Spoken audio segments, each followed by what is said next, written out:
Tahun 2019 lalu, Iwan asal Malang bersama 3 orang temannya, Ari, Jono, dan Panjul, mendaki ke Gunung Arjuno via Tretes. Di awal pendakian, dari base camp menuju ke pos 1, mereka lalui dengan lancar, aman, tanpa hambatan sama sekali. Nah, ketika hendak menuju pos 2, Panjul yang berada di posisi paling belakang, tiba-tiba ada yang nimpuk kepalanya pakai kerikil. Sontak Panjul pun kaget. Lalu teman-teman yang lain nanya, kenapa lu Jul? Gak tahu nih, tiba-tiba ada yang nimpukin pala gua. Nah, Iwan pun seketika nyeletuk di situ. Otak lu kali kotor Jul, makanya ditimpukin. Akhirnya karena kesalnya dia ditimpuk, Panjul pun ngomong di situ. Kalau berani keluar lu mau hewan kek, setan kek, gua nggak takut. Tampaknya kesel banget Panjul ini. Akhirnya dia ditenangin sama Ari. Udah Jul, nggak baik ngomong kayak gitu. Lalu lanjutlah mereka jalan. Nah, ketika lagi istirahat di pos 3, mereka bertemu pendaki perempuan yang tengah duduk sendiri. Lalu disapalah sama Ari. Sendirian aja Mbak? Enggak kok, sama teman saya di situ. Mbak mau naik apa mau turun? Saya mau turun Mas. Dan tiba-tiba perempuan itu nanya ke Ari, Mas, itu yang gondrong pakai jaket hitam temennya Mas ya? Yang dimaksud pendaki perempuan itu adalah Panjul. Iya Mbak, emang kenapa ya? Enggak, saya nitip aja ya Mas. Tolong dijagain temennya itu. Atau kalau mau lanjut jalan, wudhu dulu aja. Emang ada apa Mbak sama teman saya? Tanya Iwan. Ntar juga tahu Mas. Nah, setelah kembali ke rombongannya, Iwan pun ngomong ke Panjul tentang obrolan dia sama perempuan tadi. Jul, kita disuruh jagain lu Jul sama cewek tadi. Ketahuan kan sekarang siapa yang tampangnya pemula. Alah, emang gua bocah apa? Pakai dijagain segala, kata Panjul ini. Nggak tahu apa dia. Hampir semua gunung di Jawa udah gua taklukin, kata Panjul. Lalu lanjutlah mereka jalan menuju ke Lembah Kidang dan berencana ngecamp di situ. Tapi baru saja tiba di pos pondokan, Iwan mulai ngerasa capek dan mengajak teman-temannya untuk ngecamp di situ. Tapi nih lagi-lagi Panjul ngomong, alah Wan, baru begitu aja udah capek. Udah lanjut aja, dikit lagi kok. Tenang aja, ntar kalau lu nggak kuat, bakal gua gendong sampai atas. Bener ya, gua pegang nih omongan lu. Ya elah Wan, jangankan lu ya. Setan aja kalau minta gendong sama gua gendong. Tiba-tiba baru saja Panjul ngomong gitu, Iwan ngerasa seperti ada angin lewat di antara mereka. Sontak perasaan Iwan pun gak enak di situ. Meskipun niatnya Panjul hanya bercanda, tapi Iwan merasa ada sesuatu yang aneh di sekitar mereka. Singkat cerita, tibalah mereka di Lembah Kidang. Mereka pun mendirikan 2 tenda, di mana satu tenda berisi Panjul, Ari, dan Juki, sementara Iwan membawa tenda sendiri dan dia tidur seorang diri di tenda itu. Nah, tengah malam, di saat mereka mulai beristirahat, Panjul yang berada di posisi paling pinggir sebelah kiri, di tengah Juki, dan sementara Ari di pinggir sebelah kanan, terganggu oleh suara Panjul yang mendadak batuk-batuk. Sontak mereka pun melihat ke arah Panjul. Dan lu tahu apa yang membuat Panjul batuk-batuk? Ternyata muncul sesosok kuntilanak tengah duduk di atas dadanya Panjul sambil membelakangi Juki dan Ari.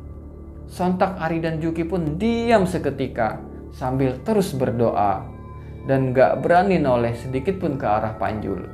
Akhirnya Ari pun memberanikan diri untuk membangunkan Juki agar membantu Panjul yang tengah ditindih oleh makhluk itu. Lalu sambil terus menundukkan kepala, Juki pun membangunkan Panjul dan mencoba memberi air minum. Jul, minum dulu Jul, biar legaan. Iya Juk, badan gue kayaknya pegel-pegel banget nih. capek semuanya. Akhirnya Panjul pun berusaha untuk duduk dan minum lalu kembali tidur. Keesokan harinya sekitar jam 4 pagi mereka bangun dan persiapan buat summit. Nah, di perjalanan menuju ke puncak, entah kenapa Panjul yang semula berada di posisi paling belakang tiba-tiba minta rolling pindah ke tengah. Dan gak terasa tibalah mereka di puncak Ogal-Agil. Sambil menikmati suasana di puncak, Ari dan Iwan pun ngobrol-ngobrol ringan. Di situ Ari nanya ke Iwan, "Gimana Wan, kapok gak naik ke Gunung Arjuno?" Lalu Iwan pun jawab, "Kalau ngelihat treknya sih bikin kapok. Tapi kalau lihat hasilnya, kayaknya gue bakal balik lagi ke sini." Lalu Panjul pun ngomong di situ, "Ah, lemah luan, namanya juga gunung, ya kayak ginilah. Ini juga gue kalau 2 kali bolak-balik lagi masih kuat." Setelah puas di puncak, mereka pun lanjut turun. Nah, setiba di alas Lalijiwo, tiba-tiba kaki Iwan kram dan gak bisa digerakkan. Lalu dia pun minta dipijit sama Ari. Setelah mulai enakan, lanjutlah mereka jalan. Panjul yang berada di posisi paling belakang tiba-tiba menyalip mereka ke depan dan jalan sendiri turun tanpa ngomong sedikit pun. Lalu dikejarlah sama Juki. Tapi nggak terkejar sama sekali karena saking cepatnya. Akhirnya mereka pun lanjut jalan turun sampai tiba di tenda. Tapi setiba di tenda, Panjul nggak ada di situ. Mereka pun nunggu beberapa saat sampai ada beberapa pendaki yang baru juga turun ditanya sama Ari, "Mas, lihat pendaki pakai jaket hitam rambut gondrong nggak di atas ya?" "Oh iya mas, tadi ada di Pasar Dieng, lagi duduk bengong aja sendiri." Sontak Ari pun kaget. Lalu dia pun kembali ke atas untuk menjemput Panjul. Setiba di Pasar Dieng, benar saja Panjul tengah duduk bersandar di sebuah batu dan tampak sedang linglung. Lalu ditariklah sama Ari sambil dipanggil-panggil, "Panjul, ngapain di sini? Ayo turun." Seketika Panjul pun kaget. Setelah tersadar, lalu ikutlah dia bersama Ari sampai tiba di tenda. Nah, melihat banyak keanehan yang terjadi sama Panjul, akhirnya mereka pun mutusin untuk segera turun malam itu juga sampai tiba di base camp sekitar jam 1 malam. Mereka pun beristirahat sampai menunggu pagi.